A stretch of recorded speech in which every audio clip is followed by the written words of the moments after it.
जय हिंद दोस्तों। GS classes में आप सभी का बहुत बहुत स्वागत है।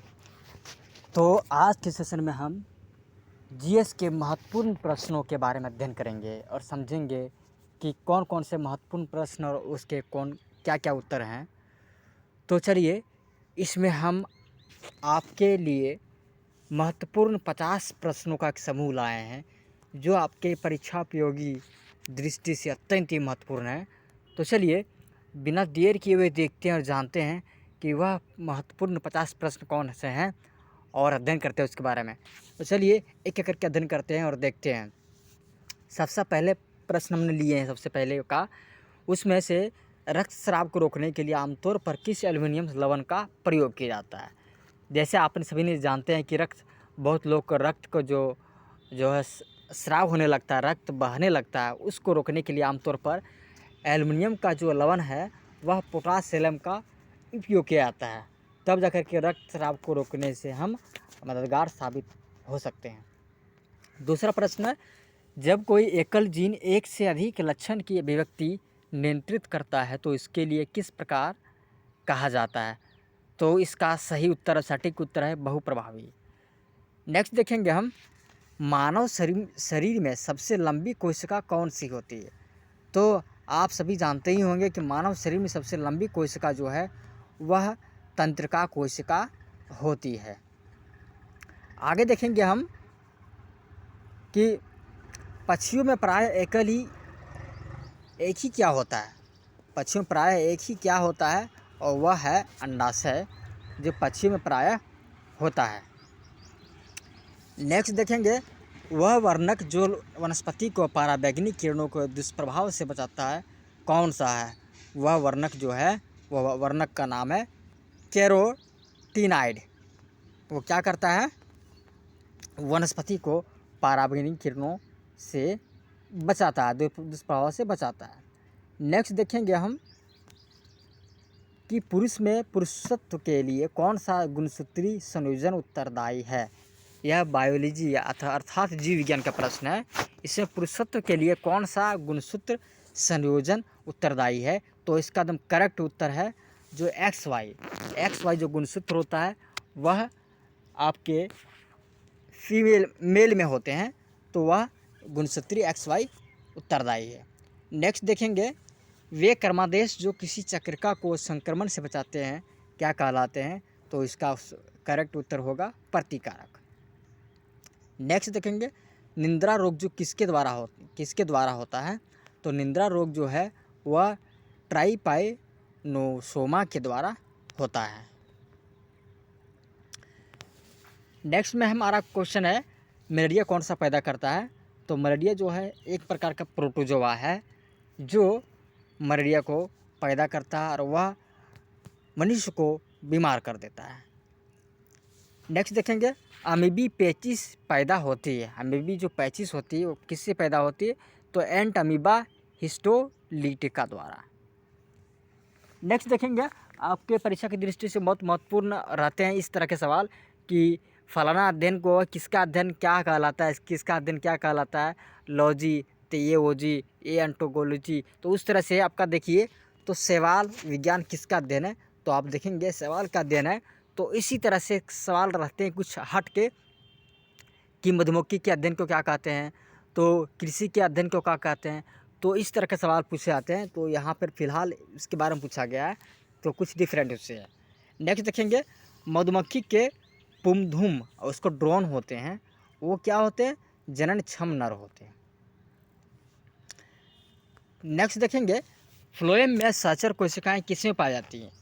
आपने जब पेड़ पौधे के बारे में अध्ययन किए होंगे तो उसमें आपने दो शब्द देखे होंगे मुख्य रूप से, एक जाइलम होते हैं, एक दूसरे फ्लोएम में होता है। तो फ्लोएम में बात हो रही है यहाँ पे कि सहचर कोशिकाएं किसमें पाई जाती है।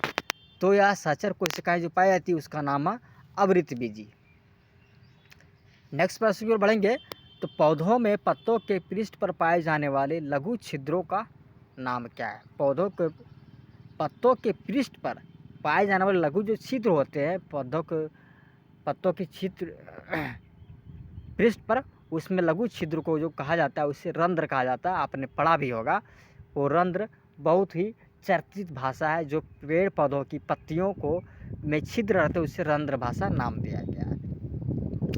नेक्स्ट देखेंगे बीज प्रसुप्ति किससे नियंत्रित होती है, तो यह जो है एब्सिसिक अम्ल के कारण नियंत्रित होती है। नेक्स्ट देखेंगे औद्योगिक क्षेत्र अर्थात कारखानों में लेड के लिए परिवेशी वायु गुणवत्ता मानक का 200 कुछ घंटे हैं, हिंदी में लिखा हुआ है, का औसत क्या होता है, तो 1.5 माइक्रोग्राम पर मीटर क्यूब। नेक्स्ट प्रश्न हमारा है सामान्यतः प्रयोग किए जाने वाले मसाला जिसको लौंग में आप लोग जानते हैं किससे प्राप्त होता है, तो यह पुष्पकली अर्थात पुष्पकली से प्राप्त होते हैं, जो हम लोग दैनिक जीवन में इसका इस्तेमाल बहुत रूप में करते हैं, अपने दवा के रूप में करते हैं और अपने भोजन के रूप में करते हैं।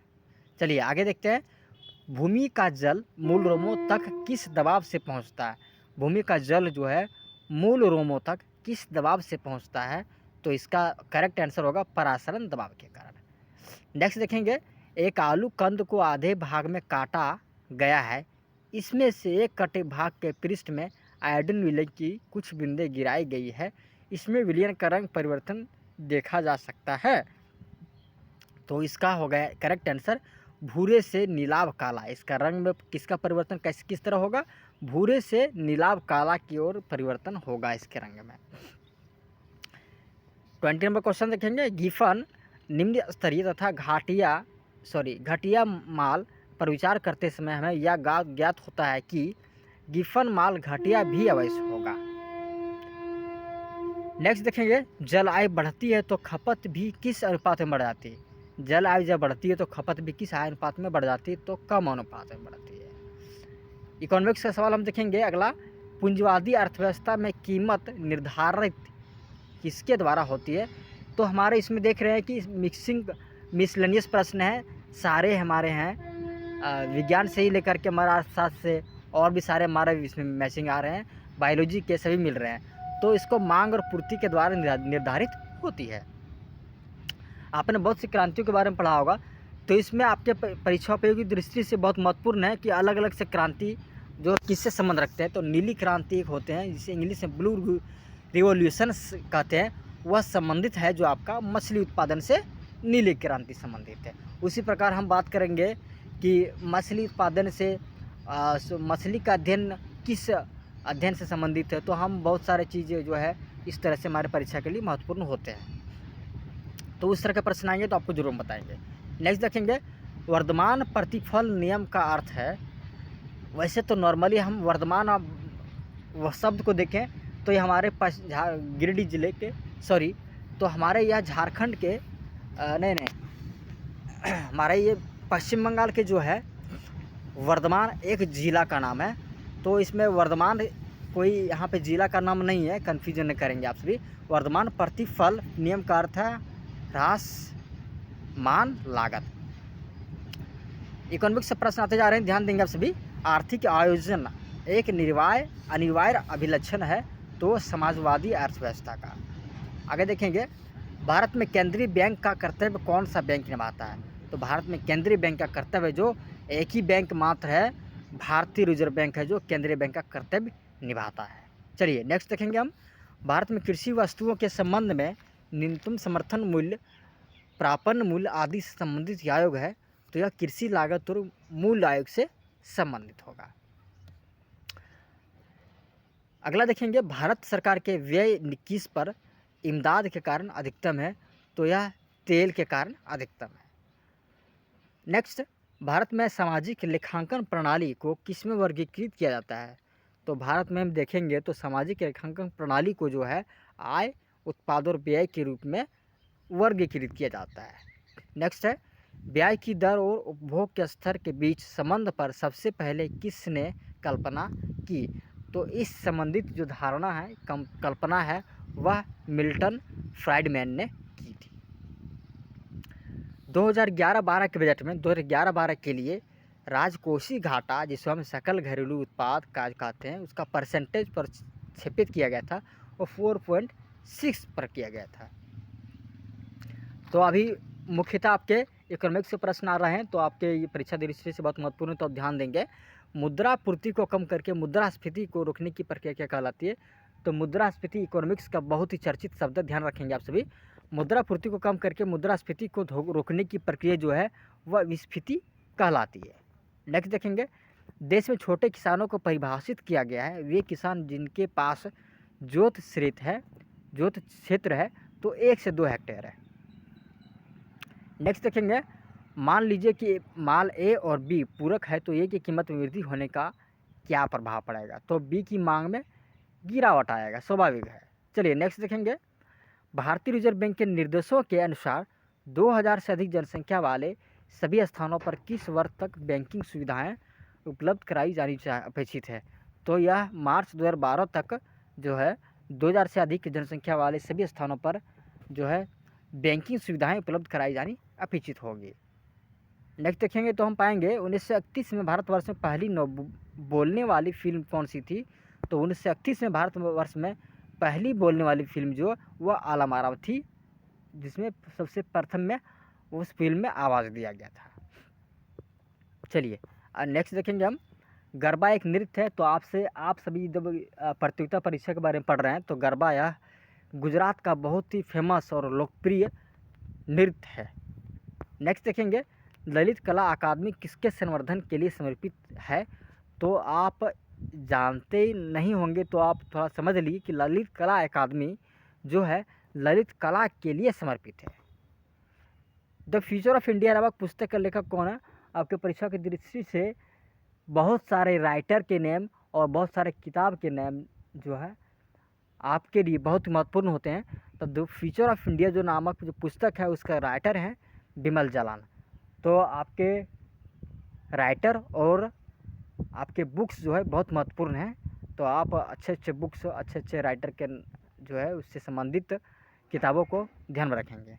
आगे बढ़ते हैं, केंद्रीय खाद्य प्रौद्योगिकी और अनुसंधान संस्थान, जिसे हम फुल फॉर्म, तो ये हमें देख लिए, शॉर्ट फॉर्म इसका हो जाएगा CFTRI, पर कहाँ पर स्थित है? तो ये सारे जितने फैक्टर आ रहे हैं आपके लिए महत्वपूर्ण है, चाहे वो अनुसंधान हो, चाहे वो अध्ययन हो, चाहे वो और कोई प्रोसेस और कोई प्रक्रिया हो और कोई परिभाषा हो।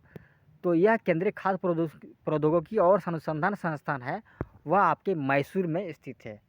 ठीक है, जो आपके कर्नाटक में पड़ जाते हैं। आगे देखेंगे, अरक्तता किसकी कमी का कारण होती है? मतलब अरक्तता जो किसकी कमी का कारण होती है? तो फॉलिक एसिड के कारण जो है अरक्तता होती है।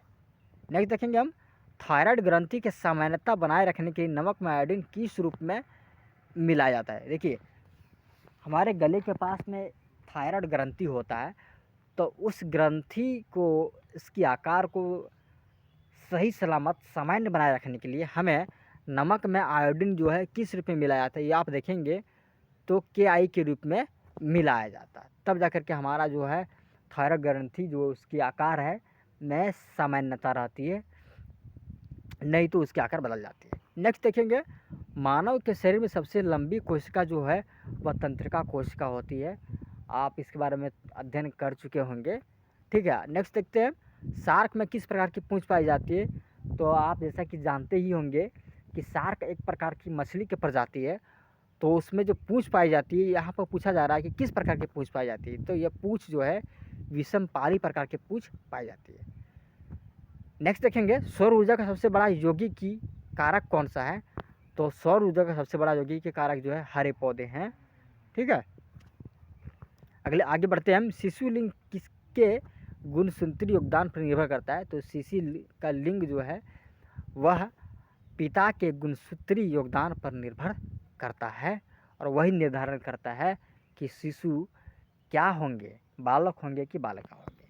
नेक्स्ट देखेंगे, ज्ञात सबसे छोटा प्रोकैरियोटिक जीव, आपने पिछले क्लास में अध्ययन किया होगा प्रोकैरियोटिक जीव और यूकैरियोटिक जीव। तो सबसे छोटा प्रोकैरियोटिक जीव जो है वो माइकोप्लाज्मा है। ठीक है, ध्यान रखेंगे। निद्रालु व्याधि रोग की वाहक जो है सीसी मक्खी है। मतलब निद्रालु व्याधि रोग जो होता है उसमें सीसी मक्खी का योगदान होता है, उसके कारण यह रोग उत्पन्न होता है। चलिए नेक्स्ट में देखेंगे, घातक मलेरिया फैलने वाले मलेरिया परजीवी जो है उसका नाम आप सभी जानते होंगे, वो तो प्लाज्मोडियम फैल्सीफेरम होते हैं। प्लाज्मोडियम जीव होते हैं मलेरिया जो जीव होते हैं, जिसके कारण मलेरिया फैलाते हैं परजीवी। सबसे अंतिम प्रश्न देखेंगे, किस जंतु में तंत्रिका तंत्र नहीं होता है? तो अमीबा में तंत्रिका तंत्र नहीं होता है। तो आज के सेशन में आप सभी ने जाना कि हमारे विज्ञान के लिए, हमारे प्रतियोगिता परीक्षा के लिए कितने महत्वपूर्ण प्रश्न हैं। तो आज आप सभी के बीच में हमने लाया महत्वपूर्ण टॉप 50 क्वेश्चंस एवं आंसर्स। तो आज के सेशन के लिए है बस इतना ही, और मैं आशा और उम्मीद है कि आप सभी बहुत अच्छे से अध्ययन किए हैं और अपने परीक्षा के लिए बहुत महत्वपूर्ण भूमिका निभाएगी। तो आज के सेशन में बस इतना ही। जय हिंद, जय भारत। इसी तरह बने रहिए।